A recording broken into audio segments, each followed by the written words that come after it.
The lifeblood of the $20 trillion US economy is a vast physical infrastructure in the form of roads, bridges, railroads, power grids, and the internet.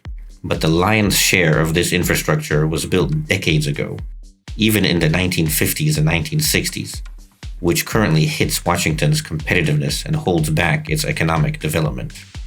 Recently, Joe Biden has answered with big numbers in hand. But is it sufficient? Let's take a closer look. Welcome to the 20s Report.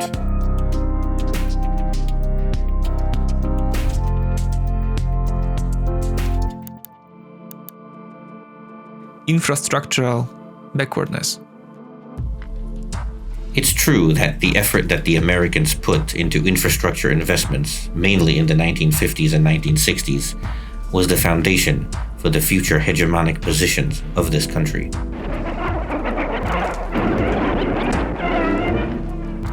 The then President Dwight D. Eisenhower understood the relationship between efficient infrastructure and the readiness of the Army, which during the Cold War, especially just after the Korean War, had to be able to react quickly.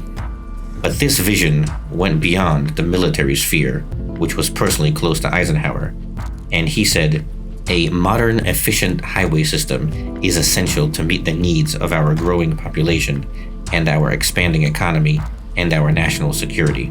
Since the 1960s, when America experienced its last infrastructure boom, the US population has doubled. However, the national highway system was designed to be used until the 1970s. Due to low financial outlays, now colloquially speaking, everything is falling apart. Years of underfunding have resulted in the current backlog of the US road and bridge system at $830 billion. While Henry Petrosky, a historian and engineer, estimates that the losses from traffic jams and flight delays alone cost Americans $150 billion a year. Every fourth bridge is defective, of which 10% are structurally defective and 14% are functionally obsolete. Although American airports handle the most passengers from all countries of the world, only 4 of them are in the top 50 airports of the world, while every 5th flight in the USA is delayed.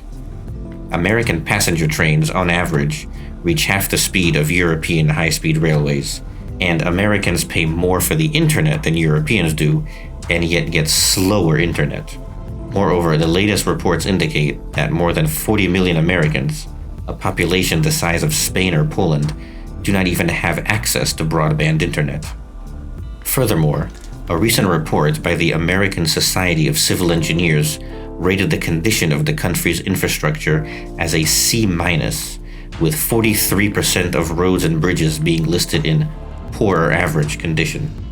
However, and quite paradoxically, the rating of the American engineers went up from a D for the first time in 20 years. In a word, US infrastructure performance suffers from relatively low quality, with implications for businesses, workers, and travelers.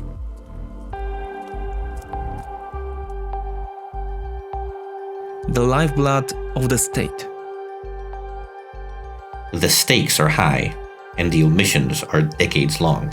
Efficient, modern infrastructure is one of the most important factors that will determine whether the United States will continue to attract global talent, whether the level of innovation in the economy will be maintained and enhanced, or whether American companies will have a competitive advantage to export their products and services to foreign markets, and finally, whether the American dream will continue to incite human imagination, or will it remain only a relic of the past and incomprehensible to future generations. Investments in infrastructure should also be viewed through the prism of strategic rivalry with China. This may last for years, and Beijing has placed broadly understood communication at the top of the list of priorities for over a decade now. 5G, a network of highways and high-speed railways, smart cities, etc. While the Americans are starting this marathon with what could be called a dislocated knee. The potential new infrastructural opening is an opportunity to create more efficient and green infrastructure, as well as one more resistant to natural disasters, which cost the US budget billions of dollars each year.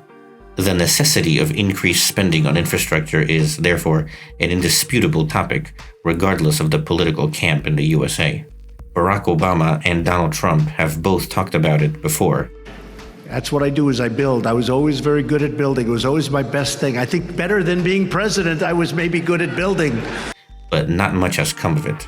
On the way to the White House, Joe Biden spoke loudly about it too. It was therefore a matter of time when he would present his plan with more details. And so it happened. On March 31st, 2021, President Joe Biden unveiled the American Jobs Plan, an infrastructure investment plan of $2.3 trillion over 8 years, calling it a once-in-a-generation investment in America, which will create the most resilient, innovative economy in the world. It's big, yes. It's bold, yes. And we can get it done. White House officials estimate that the expenses will contribute to 20,000 miles of road construction, the repair of major bridges in the country, the replacement of lead water pipes, and the creation of millions of jobs. In the long term, the goal is to improve American competitiveness and to reduce climate emissions. However, here we have to be a bit more specific.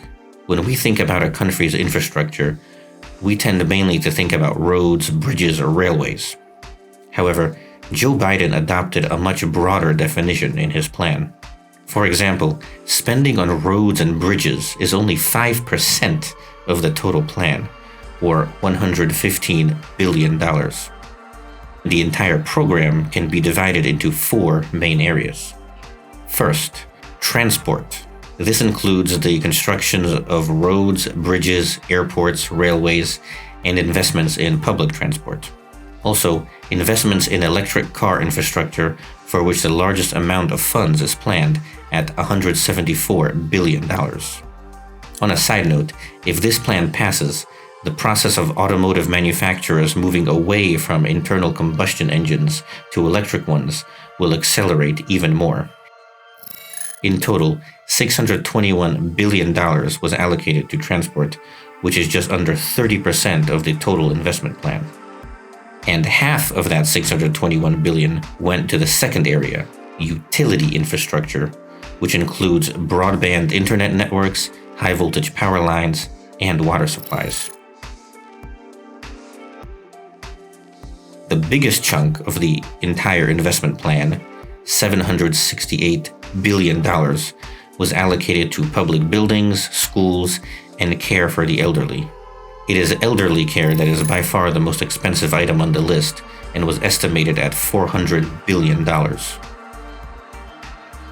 The remaining $593 billion has been allocated for a wide range of other initiatives, from supporting the National Science Foundation or research and development on climate or microprocessors to combating race and gender inequality. In a word, it is easier to ask about what is not on the list rather than what's on it. Is that enough? It's not difficult to notice that only half of the Biden plan's funds are allocated to improving the country's communications. Dividing $1 trillion over 8 years, we get $125 billion a year, which is about 0.5% of US GDP. Currently, the United States spends about 2.5% of GDP on infrastructure construction and maintenance. If the plan is implemented, this expenditure would increase to 3 to 3.5% of GDP. Is that a lot? Well, in Europe, these expenditures currently oscillate around 5% of GDP on average. In China, the share of infrastructure expenditure is even higher, as much as 8% of GDP, and this amount is expected to continue to grow. Last night, I was on the phone for 2 straight hours with Xi Jinping. You know, if we don't get moving, they're gonna eat our lunch. They have major new initiatives on rail, and they already have rail that goes 225 miles an hour with ease. They're working very hard to do what I think we're gonna have to do. Between the years 2011 and 2013, China used 50% more cement than the United States in the entire 20th century. And the high-speed rail network that was built in China in record time is longer than the high-speed rail network of the rest of the world put together. This shows the scale of the challenge that Washington is facing, as from a geopolitical perspective, efficient infrastructure is to help Americans face China's global ambitions. So, is Biden's plan really revolutionary? Is this a plan that will allow the Americans to catch up with the much more infrastructurally developed eastern part of China? There are many doubts about this. This is all the more puzzling, as many economists point out that infrastructure spending has a multiplication effect. For every $1 spent in this sector, the return to GDP is as high as $3. The aforementioned American Society of Civil Engineers estimated that the U.S. infrastructure gap to be $2 trillion that are needed by 2025. And if Washington does not live up to this, it will result in losses totaling $4 trillion US. Taking into account that $1 trillion is allocated to connective infrastructure over 8 years in the Biden plan, this plan therefore meets the engineers' estimates at about 25%. It would seem that US corporations, at least, would welcome the long-awaited infrastructure investment plan to bridge the gap between the US and many other developed nations. However, now they seem to be saying, try again. And as always, it's about the money. Biden wants to finance his plan mainly by raising taxes, including corporate tax, raising it from 21% to 28% over 15 years. And this, in the opinion of corporate America, will make the United States a less competitive market, will slow economic growth and job creation. Besides, despite Biden's exhortations, the infrastructure plan is not supported by the Republicans. Business likes peace, and a political struggle will not make it easier to enact. However, perhaps the biggest fear of corporate America is the idea of a tax of 21% on American companies' foreign earnings. According to many experts, it would want to make companies flee and take foreign addresses. Admittedly, Washington is pushing developed countries to adopt the same tax threshold so that these economies work in harmony. However, talks on this topic have been going on for years and are going nowhere, because being able to set your own tax levels is an important element of the independence of any country. To sum up, Biden's plan raises a lot of controversies, both political and business. However, aside from that, and more importantly, it is in practice too diluted and consequently too modest to be a serious response to Chinese infrastructure spending. Even if the Democrats manage to bring Biden's initiative to completion and to put it into practice, it will be more of a treatment for the failings of the past few decades than a real American great leap forward for the national hardware of the USA. It was the 20th report. I will be grateful for any reaction with the film to fit the algorithms. Thumbs up, a comment or subscription to the channel. As always, huge thank you goes to the patrons of the project for supporting Good Times, Bad Times. That's it for now. Have a good day and we'll see you in the next episode.